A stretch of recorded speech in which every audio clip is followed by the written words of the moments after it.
Coming up, we're talking Kyle Larson's late model show tonight, NASCAR windshields, open tire rules, and more. Let's go.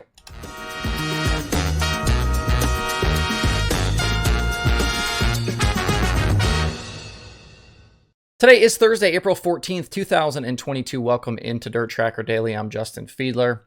The Kyle Larson promoted late model show at Volunteer Speedway in Tennessee takes place tonight. And after some morning rain, it looks like they are full go for the day. Earlier, Ben Shelton tweeted a photo of the track and said they are racing tonight with hot laps scheduled for 6:30 p.m. Eastern Time. Along with the super late models, there are also local sportsman late models on the card. The show is being promoted by Larson with the assist from the Flow Group, including Shelton and Michael Rigsby. The event is being sponsored by Tezos, who just recently became the All-Star Series sponsor through an existing partnership they already had with Flow. Remember, Tezos is that blockchain company. The NASCAR Bristol Dirt Weekend is happening just about 55 miles up Interstate 81 this weekend, and I think the hope was they'd draw some NASCAR drivers wanting to get some dirt laps ahead of that weekend, and some of those fans who are headed for Bristol would maybe come to Bulls Gap as well. Larson even said he's hoping this maybe becomes a new version of the prelude to the dream that happened at Eldora.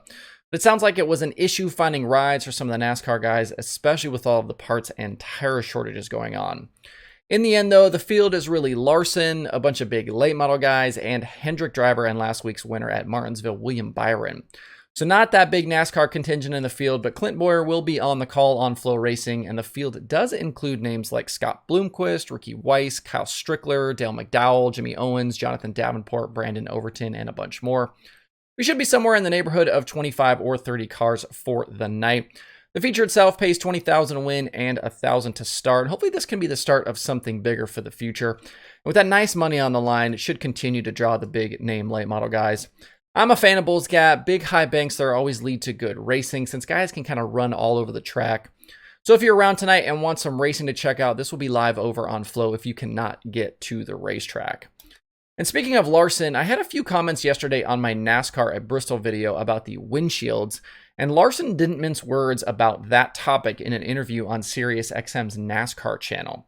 He said that the windshields shouldn't be in place. They should instead do bars like they do with the late models. He also said that he doesn't like that we've lost a pavement race at Bristol, which echoes kind of what I said yesterday. When Stuart Friesen recently tested the next-gen car at Bristol on the dirt, NASCAR did experiment with not using the windshield, but eventually decided to leave it in place with the reasoning given that it's a safety issue. The windshield obviously provides protection for the drivers, and I believe is a structural piece on the car. And before you attack me in the comments, this wasn't my decision. This was NASCAR's decision. I'm just relaying what they said. I don't really care either way if they run the windshield or not. Both situations obviously create some unique challenges, as obviously someone like Larson has no issue not running a windshield, but there might be other guys in the field that aren't comfortable with that. And how many guys in NASCAR have actually had the experience of pulling a tear off at speed? Probably not as many as you'd think. In some ways, this is NASCAR trying to fit a square peg in a round hole, and things just aren't going to go like some think they should. Windshields or not, though, we can still enjoy the show for what it is and get back to regularly scheduled dirt programming following the race on Sunday. And speaking of issues that trigger people, there was an interesting piece from Bill Foley today over at Dirt Track Digest regarding opening up the tire rules. I've had the comments from my own audience, and I've seen the chatter from a lot of other places that people think if Hoosier didn't control the tire space, that we wouldn't have the shortages we're dealing with right now across the sport. On some base level, that makes sense. More companies making tires would in theory mean less shortages. But it sounds like a lot of the series and even drivers don't agree with that theory. The piece from Foley is heavily based on the Northeast modified scene, as you might expect, but the ideas would be the same across car types. Big series like the Outlaws or Lucas opening up the tire rules would allow for competition and maybe greater supply, but it would also skyrocket the cost for teams. Instead of just needing a small inventory of the same tires, maybe a compound or two, teams would need to invest in much bigger selections of tires to deal with changing and different track conditions and different competition situations. Dean Reynolds from Dirt Car said in the 90s and early 2000s, it wasn't uncommon to see teams have 30 to 40 tires mounted on any given night. At $200+ a tire, that's insane. And in the end, there would probably be a tire or just a couple of tires that would become the preferred tires for a lot of the races. And then that would lead to kind of a situation we're in now. There'd be competition to buy that specific tire, leading to shortages and rising prices. I was actually surprised by how in step everyone was in that piece that Foley spoke with. There have been points in the past where tire rules were more open, so it's not like there's no evidence of how this would go. The sport has clearly gone this way for good reason. Definitely an interesting piece, though, and it gives, I think, some good perspective about what both the series and a lot of the drivers think about the current situation. Obviously, not a lot of people are super stoked with Hoosier right now, and that's, kind of what's played out over the past 2 years. But it seems like opening up the tire rules isn't the solution here. If you want to read Foley's piece, head over to DirtTrackDigest.com. The Knoxville weekly season opener was scheduled for this Saturday night, but the racing has been canceled because of cold temperatures on tap for the weekend in Iowa. I think overnight lows were somewhere in the 30s, I believe, so it would have been really chilly out there for the fans and the teams. So things are pushed back a week now. The sprint car competitors at Knoxville will get a practice night next Friday, April 22nd, with racing getting going for the year on Saturday, April 23rd.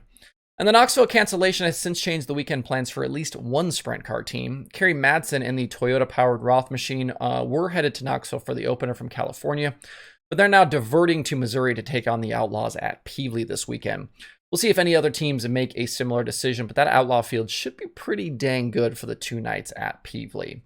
And the MLRA was also supposed to be in action this weekend at 34 Raceway and Davenport Speedway, but rain has postponed both of those races as well. Makeup date is in the works for Davenport, and the Slocum 50 at 34 will become a one-day show on July 2nd. For more info on the MLRA and their schedule, visit MLRARacing.com.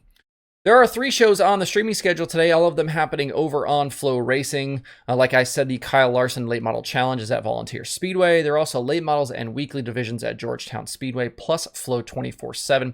To see the full daily streaming schedule with links to watch, visit dirttracker.com/watch tonight. And if you want even more dirt racing stuff, head over to dirttracker.com. All the day's news and stories from around the sport updated every 15 minutes.